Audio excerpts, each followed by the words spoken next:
Uncontrol diabetes పెట్టుకొని proliferative diabetic retinopathy ఉన్న follow-ups miss చేస్తే అక్కడే విట్రియోరెటినల్ అడ్హెషన్స్, ఫైబ్రోవాస్కులర్ చేంజెస్ అన్నీ వచ్చి ట్రాక్షనల్ రెటినల్ డిటాచ్మెంట్ లోకి వెళ్ళే ఛాన్సెస్ ఉంటాయి. ట్రాక్షనల్ ఆర్డీ అంటే టోటల్ గా నరం తెగుతుంది.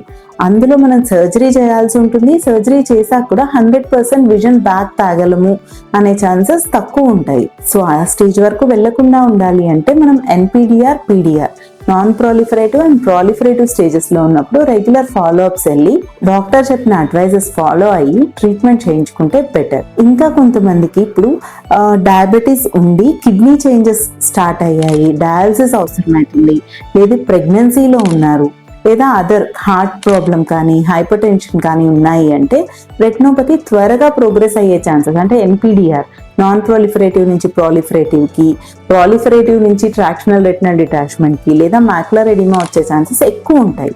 సో వాళ్ళు రెగ్యులర్ స్క్రీనింగ్ లో ఎవ్రీ 3 months 4 months కి, లేదా డాక్టర్ ఒకవేళ ఇంకా ఫ్రీక్వెంట్ 1 month చెకప్స్ చెప్పినా ఫాలో అయ్యి కరెక్ట్ గా ట్రీట్మెంట్ ప్లాన్ చేసుకోవాలి.